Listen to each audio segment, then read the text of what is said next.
Ada yang bisa dibantu? Ini bisa Pak minta saran. Kenapa Mbak? Tentang apa? Saya kan di sini itu hitungannya baru pertama kali ke sini. Terus? Nah terus dari awal kerja di majikan ini tuh sama anaknya nenek yang nomor 1 itu sering diiniin, sering dipatu. Gimana dicari ininya terus ya. Nah terus saya kan jaga nenek. Terus neneknya itu kan udah agak pikun, terus kaki sebelahnya itu agak stroke. Sebelum saya datang itu dia kan jalannya sudah jinjit gitu ya. Terus mereka itu pada nuntut saya tuh bisa bantu neneknya itu buat jalan yang kayak orang-orang normal itu. Jadi saya tuh dituntut, terus saya sendiri juga bingung, anaknya 3. Nah mereka itu pada iniin saya semua, katanya saya nggak bisa jaga ibunya, nggak bisa kerja, katanya Taiwan tapi kok nyampe sini nol, nggak tahu apa-apa gitu. Nah terus saya sabarin, saya tahanin lah sampai sekarang tuh masih kayak gitu terus.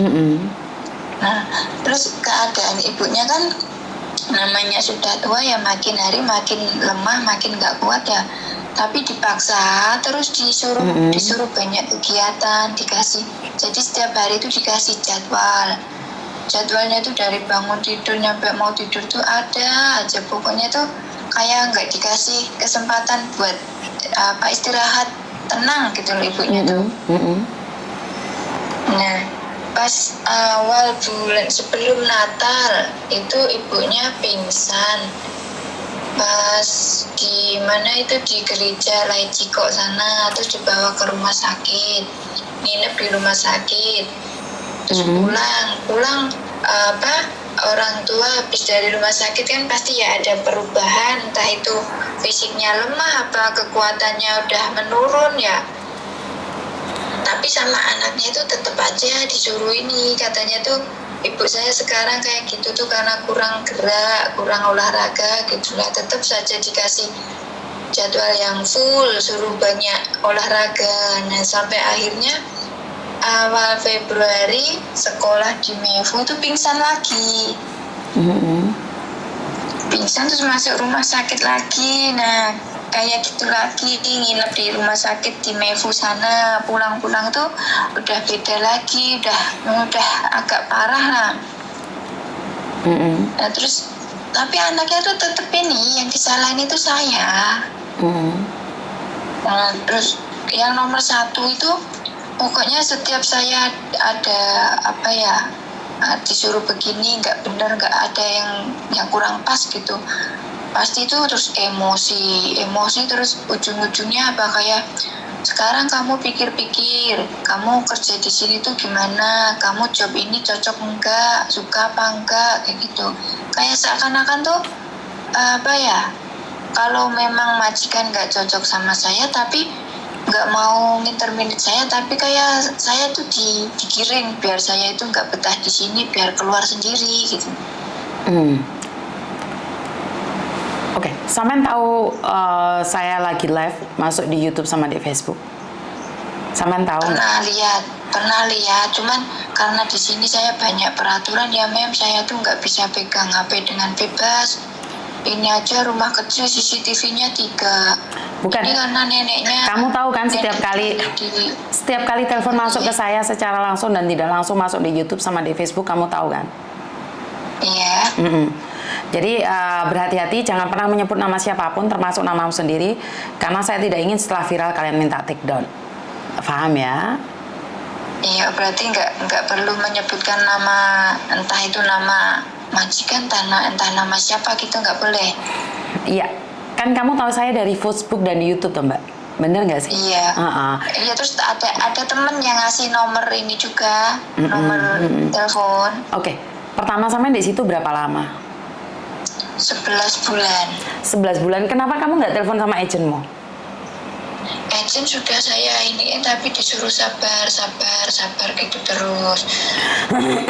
Sebenarnya masalah kerjaan kan nggak ada masalah toh Mbak. Cuma nyuruh nenekmu olahraga aja kan. Bener nggak? Masalah kerjaan sebenarnya saya sudah ngikutin jadwal, kan setiap hari dikasih jadwal. Nah saya sudah ngikutin, tapi apa ya, mereka itu nuntutnya tuh neneknya tuh harus ngikutin kemauan mereka, harus bisa begini, harus seperti olahraga ya. Olahraga itu nggak sembarangan olahraga, harus pas gitu. Padahal fisiknya nenek kan sudah nggak bisa gitu. Oke. Nah nanti saya yang dimarahin. Oke. Jadi kan masalahnya cuma di peraturan mereka yang bisa dibilang sampai nggak suka. Begitu. Karena kondisi nenek tidak sanggup. Bukan saya nggak suka sama peraturan, tapi kayak saya itu digiring biar saya keluar gitu. Nah, sekarang ini belum selesai ya Miss, gini. Awal bulan Mei itu yang nomor 1 ini bilang ke saya, katanya terus terang ibu saya sekarang sudah, saya lihat sudah agak parah. Saya itu pengen ambil semacam perawat, bukan kayak seperti mbak-mbak kayak gini gitu, tapi adanya itu dari Filipina. Nah terus nyaranin saya, kan saya nanya gini lah, kalau mau ambil perawat berarti nanti di rumah ini ada 2 CC kan, saya gitu. Nah jawabnya, ya enggak, orang rumah kecil gini ngapain ngambil 2 gitu. Nah berarti saya harus gimana? Saya disuruh notis kan, saya gituan. Masalahnya dari awal itu, dari dulu tuh kayak yang nomor 1 ini selalu nginiin saya biar saya tuh keluar, padahal jelas-jelas pas ditelepon dia bilang ke saya nggak bakalan intermini kamu. Kalau kamu nggak suka di sini, nggak suka dengan kerjaan ini, ya silakan kamu resign sendiri, katanya gitu. Nah saya curhat ke agent toh, malah majikan nuduh saya ngada-ngada, saya itu bicara yang bohong gitu loh. Padahal di telepon jelas-jelas yang nomor 1 itu ngomong ke saya sendiri begitu. Oke. Tapi gini loh Mbak, satu hal lagi, di Hong Kong kan memang kayak gitu ya, orangnya keras-keras ya. Jadi kalau nggak suka ya udah pergi aja. Bukan berarti dia nyuruh kamu pergi, kan itu kamu yang menyatakan suka atau tidak suka, kan kamu sayang. Kalau kamu tidak suka kan kamu boleh pergi. Ya bukan majikan nyuruh kamu pergi, bener nggak sih? Iya, tapi ini majikan itu apa ya? Kayak nyerang terus biar sayanya tuh nggak betah, biasanya nggak betah. Nah terus bilang ke saya, kamu itu nggak bisa jaga ibuku, kamu itu nggak bisa kerja, nggak bisa apa-apa. Taiwan tapi nyampe sini sama aja kamu itu nipu saya, kayak gitu lah. Terus saya kan gini, ya memang saya dulu tuh Taiwan, tapi kan saya dulu kerjanya begini, saya sudah jelaskan dari awal semua. Nah terus saya di sini tuh saya sudah berusaha ngikutin apa maunya mereka, peraturan mereka, jadwal mereka itu saya sudah iniin, tapi tetap aja yang ada yang nggak benar gitu loh. Kalau memang nggak cocok sama saya, kalau memang pengen cari yang lebih dari saya, ya nggak apa-apa, saya dibalikin ke kantor aja kan, saya begitu. Tapi pada nggak mau jadi tuh kayak kamu pikir-pikir sendiri, kalau kamu nggak ini di sini ya kamu mundur aja gitu. Jadi saya tuh disuruh ini sendiri gitu. Oke Mbak, sebenarnya apa bedanya sih Samen mundur sama dia yang ngundurin? Aku nanya sama Samen, apa bedanya sih? Saya juga kurang paham ya. Alah, kan gak ada bedanya tau sebenarnya. Samen tanya pribadi Samen, karena orang Hongkong gini loh Mbak, ambil Samen sangat mahal. Dia nggak mungkin nginterminate kamu. Dia tuh nggak mungkin nginterminate kamu. Si Tana, kamu sudah mencoba, walaupun tidak sesuai dengan harapan mereka. Mereka tidak ingin nginterminate kamu. Jadi kalau kamu bilang kalau kamu nggak suka saya, interminate saya, tapi mereka tidak akan seperti itu. Mereka akan mengatakan ya kamu pikir sendiri, kalau kamu nggak suka ya kamu yang keluar. Jadi kalian maunya kuat-kuatan, ya udah kuat-kuatan. Sementara sama sudah 11 bulan. Di sini tuh seperti Mbak, Samen dengerin saya ngomong dulu. Samen sudah ngomong hampir 15 menit. Jadi giliran saya ngomong. Lah Samen ngomong, aku ngomong. Aku bisa prediksi bahwa Samen itu ngengkelan. Paham nggak maksud saya? Kasih saya ruang untuk ngomong dulu. Lah saya ngomong sampai ngomong terus sayang. Kapan giliran saya ngomong? Oh iya, maaf Miss, maaf. Di sini kamu sudah 11 bulan. Kamu harus berpikir, kalau kamu mampu, ya kamu jalanin, nggak mampu, ya lepaskan. Kenapa harus bingung? Tidak ada yang perlu dibingungkan, karena orang Hongkong ambil satu pembantu itu hampir 30 juta. Jadi mereka mikir-mikir, kalau nginterminate kamu masih beliin tiket, masih bayar kamu, masih ini, masih itu. Tapi kalau kamu ngeberikan suka-suka kamu, jadi majikan itu bukan ngepick untuk kamu pergi, bukan. Karena mereka berpikir terserah kamu. Kalau kamu nggak mau improve, ya udah pergi aja. Dan tidak ada tekanan mental jika kamu merasa, karena yang aku dengar kamu merasa ditekan mentalmu. Kurang sempurna. Orang Hongkong seperti itu, Mbak. Style orang Hongkong seperti itu. Jangankan sampean, saya yang di kantor aja ditekan terus. Jadi mereka mencoba membanding-bandingkan dengan orang lain. Saya kerja di kantor, kerja di restoran seperti itu. Nah, inilah yang saya katakan tentang lifestyle Hongkong. Orang Hongkong hidupnya penuh tekanan. Nah, di rumah kan gak ada yang ditekan selain sampean, otomatis kan sampean tekanan pertamanya. Benar nggak sih? Sampean kuat dilakoni, gak kuat tinggalin ngalih. Itu aja menurut pendapat saya. Jadi di situ nggak ada masalah menurut saya pribadi. Tapi tergantung dari jenengan ada masalah apa enggak, itu kan kembali lagi pada sampean. Jadi saya paham banget apa yang sampean rasakan. Tapi ingat, orang Hongkong sini penuh dengan tekanan. Bukan cuma sampean yang tertekan.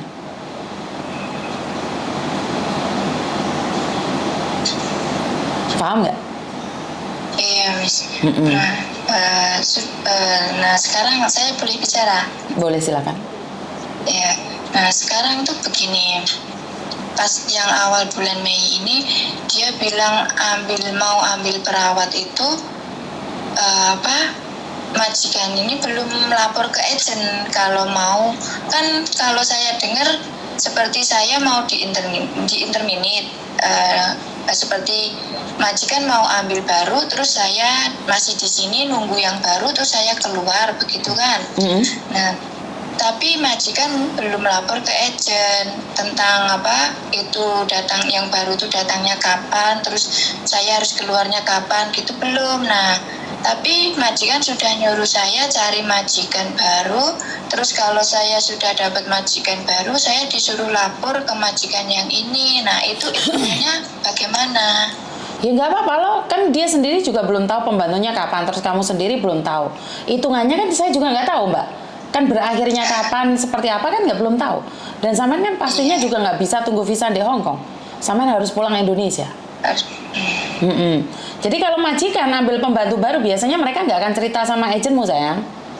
Kalau mereka pembantunya datang baru, yang baru datang, kamu dikeluarin hari itu juga. Dan itu adalah hak majikan. Yang penting majikan membayar hak-hak kamu.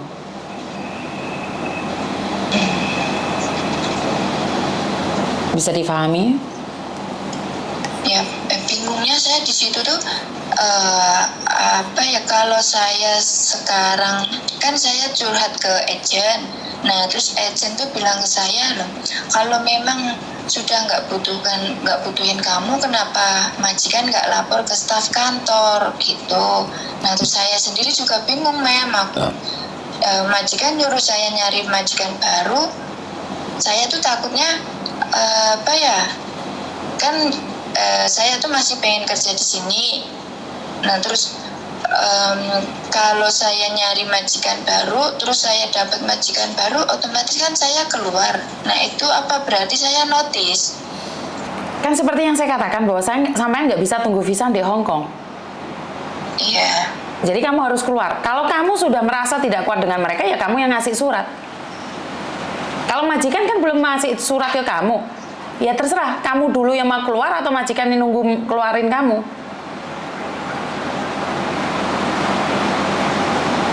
Jadi kamu gak usah bingung, kamu sendiri maunya apa, jangan ikut aturan orang. Kamu sendiri maunya apa nih? Kalau kamu sendiri merasa bahwa kamu tidak kuat, ya udah ngasih surat notis dan kamu yang pergi. Kalau kamu sudah dapat majikan. Tapi kalau kamu menunggu majikan ngeluarin kamu, ya tunggu aja sampai pembantunya datang. Jadi kamu nggak perlu takut. Dan saya rasa agentmu bukan agent yang goblok sayang. Kenapa? Mereka tahu bahwa majikan itu akan merahasiakan. Karena Cece kadang-kadang sampai setengah tahun pun nggak datang. Kemungkinan besar kamu setengah tahun masih di situ. Dan kemungkinan besar satu hari besok kamu setelah ngobrol sama saya, besok kamu dikeluarin juga bisa. Karena itu adalah hak mutlak majikan. Nah, apakah saya punya hak mutlak, Miss? Kamu punya hak mutlak juga. Jika kamu tidak suka, sekarang pun kamu boleh keluar dari majikan. Kamu bayar majikan. Iya. Jadi kalian punya hak yang sama. Bingung nggak Mas Yan? Bingung nggak? Bingung juga sih, Miss. Bukan sakarepmu Mbak, kamu pingin keluar hari ini pun boleh. Gak ada yang melarang kamu. Ya, asal bayar. Betul. Dan majikan bisa ngeluarin kapanpun hak majikan. Yang penting majikan bayar. Iya. Jadi gak usah bingung, apa yang kamu bingungkan? Kamu gak kuat tinggal ngopi, tinggal pergi. Tapi kamu mengharapkan untuk tinggal di sini itu tidak mungkin. Kamu mengharapkan tinggal di sini itu tidak mungkin. Karena itu adalah peraturan. Berarti entah itu di interminute, entah itu notice, tetap aja pulang ke Indonesia. Iya, betul. Ada yang lain lagi? Ada yang lain lagi nggak? Sarannya dari Miss, saya harus saya harus ikutin majikan atau gimana? Wah, kalau saya sendiri nggak berani Mbak. Karena hidup ini punya sampean. Setiap keputusan itu punya tanggung jawab. Menurut saran saya, kamu lebih baik bertahan karena sudah hampir 1 tahun kamu di situ. Tinggal ngunduh kenapa kamu harus pergi. Kalau saya ya, kalau saran saya ya. Tapi kembali lagi sama jenengan maunya apa? Karena bukan mau saya apa, tapi maunya sampean itu apa? Karena mau saya dan mau jenengan itu beda. Bertahan. Loh, kalau bertahan ya bertahan. Ya rasa dipikir, majikan ngomong apa itu urusannya mereka. Benar nggak sih? Lele kamu mikir omongannya majikan ya gendeng nah sampean. Nggak usah dipikir apa yang diomongkan majikan. Sama Rene golek sandang pangan. Selagi majikan taat peraturan, memberikan tempat, ngesai mangan, gaji nggak pernah telat, ya udah jalanin aja. Gaji telat terus kok, Mam? Telatnya berapa lama? Karena di Hongkong ini 7 hari itu baru nggak ada masalah. Telatnya berapa lama? 5, yang bulan ini 5 hari. Nggak Mbak, itu nggak telat Mbak. Yang dimaksud telat adalah setelah 7 hari. Oh. Terus ini Mam, di sini itu apa ya? Diancam terus sih. Diancam apa sih sayang? Diancam potong gaji. Kan nggak dilakukan kan? Karena orang Hongkong pingin kamu hati-hati, bukan ngancam kayak gitu. Maksudnya kamu harus hati-hati. Ojo ngerusakne iki, ngerusakne iku. Maksud mereka seperti itu, bukan ngancam sayang. Mereka memperingatkan. Tapi mungkin cara mereka itu kamu merasa bahwa diancam. Karena aku udah bilang, style kita kan beda-beda sayang. Iya. Kalau kamu diancam itu dibunuh, dibukul, itu diancam. Lelek kamu ngerusakne barang kok ngijoli kuwi kudu diancam, Mbak. Ngomong sama hati-hati. Bener nggak sih? Ini bukan iya. Kayak listrik, kayak gas, pokoknya itu yang berhubungan dengan uang itu pasti ujung-ujungnya itu ke potong gaji. Lah ya kalau kamu masa gasnya gak mau pateni. Kalau gasnya kamu pakai nggak dimatiin ya bahaya, Nduk. Bukan masalah uangnya. Paham nggak sih? Bukan menurutku ancaman itu adalah untuk kamu berhati-hati. Bener nggak sih? Iya, berarti tergantung bagaimana kita menyikapinya gitu. Lah iya dong. Kalau kamu merasa bahwa itu adalah salah, lah gasnya mau uripe wonge gak ono, apa potong? Ya jelas di seneni to, Nduk. Sekarang kamu tidur lampunya nyala, ya di seneni. Memang bayar listrik mahal di sini. Apakah itu diancam? Ya enggak, itu peringatan. Itu biasa sayang. Di rumah mertua aja dimarahin loh sayang. Jangankan ikut majikan loh. Bener gak sih? Kalau secara logika sampean berpikir bahwa bener gak sih saya ngomong kayak gini? Ikut mertua, gasmu gak mateni seneni enggak? Iya. Jadi jangan berpikir bahwa apa-apa apa-apa itu dituduhkan, apa-apa diancam. Enggak. Kamu merasa salah enggak? Kalau kamu nggak merasa bersalah, maka kamu akan terasa diancam.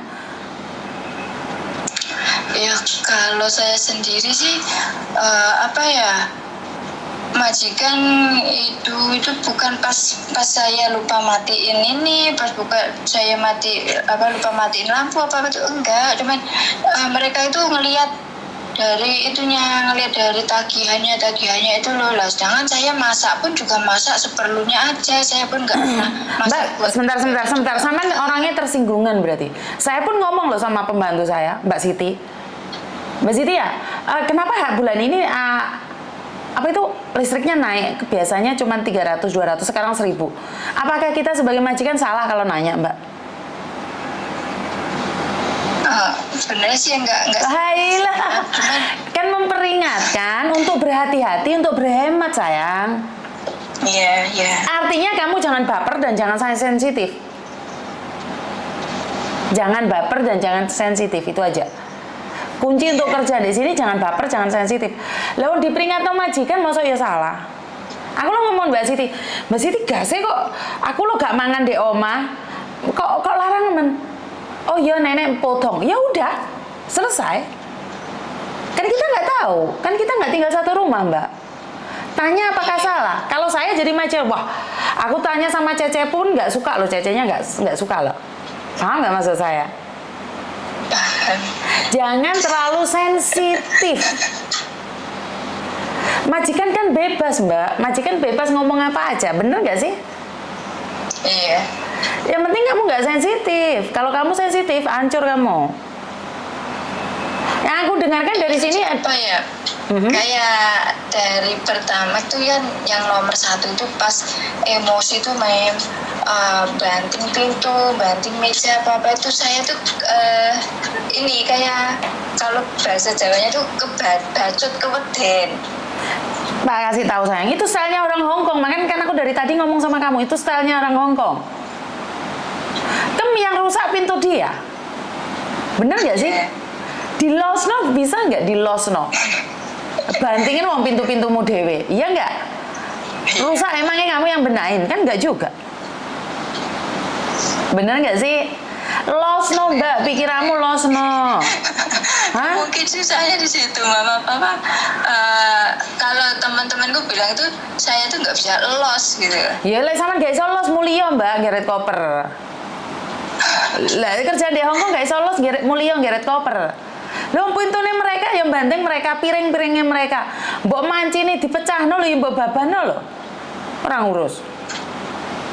Mereka tidak suka mereka yang buang sampean nggak suka sampean buang dia, gitu aja selesai, kelar ya. Bener nggak? Iya, Miss. Wes ora usah drama, suka ditunggoni, nggak suka ditinggal rabi, tinggal ngalih. Iya bener? Iya. Lah moto picak kuping budek. Lah kaya ngono. Oh memang donya-donyane dhek. Kepikiran saya tuh ya kadang udah nggak apa tak biarin orang apa anggap aja ini gitu, tapi nanti pas apa lagi tuh kepikiran, jadi kayak naik turun gitu. Lelek sampean pikirannya naik turun Mbak, uripmu gak mungkin bahagia. Kamu mikirin mereka ngomong apa, mereka sudah lupa. Kamu sakit hati, mereka sudah nggak inget.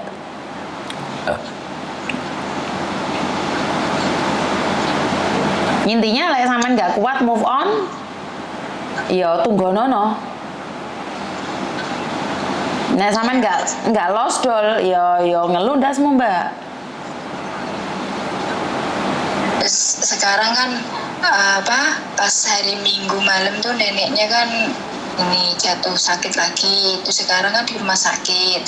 Nah kemarin itu dia bilang neneknya itu kena infeksi paru-paru. Nah, terus kan khawatir sama saya disuruh cek. Akhirnya saya nurut, saya cek ke dokter. Terus dia nyaranin buat rongsen, saya disuruh bawa KTP, bawa duit, dan pakai duit saya dulu gitu ya. Terus, nah terakhir tuh tahu habisnya berapa itu malah ini pada protes. Jurang ngurus itu protes ya urusan mereka, kudu urusanmu. Lah babano protes wong itu mbokmu. bentar Miss. Saya mau ngangkat telepon dulu.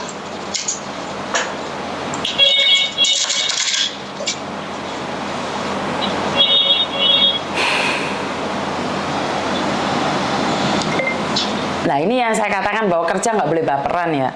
Kalau kerja baperan hancur ya. Kerja boleh loss, tapi pikiran juga didol no, Mbak. Pikiran punya kita, hak kita. Jadi kalau kita pikirannya loss dol, maka kita akan hancur sendiri. Menurut pendapat saya, mikir oleh, tapi aja kebablasan. Bener nggak sih? Jadi nggak usah dipikir dalam-dalam. Hidup ini milik kita. Kita bisa melakukan apapun terserah kita. Kalau kamu nggak kuat, tinggalin, Mbak. Itu nggak ada perjanjian hidup dengan dirimu. Harus mati bersamanya, nggak ada. Iya nggak sih? Jadi nggak usah mikir terlalu dalam lah. Pikirmu terlalu jeru, ya wangel, Mbak. Gak nutut. Uteknya gak nutut. Karena memang kehidupan ini adalah suka-suka mereka, hak mereka. Mau tidak mau, suka tidak suka, ya kayak kehidupan mereka seperti itu. Saya pribadi menyarankan buat teman-teman di luar sana, jangan terlalu dipikir omongannya majikanmu. Mau pikir stres gendeng, edan anyaran we. Ya. Mbak E masih ngobrol di sana, ya udah kita tutup aja dan oke, terima kasih. Sebentar ya Mbak ya. Halo.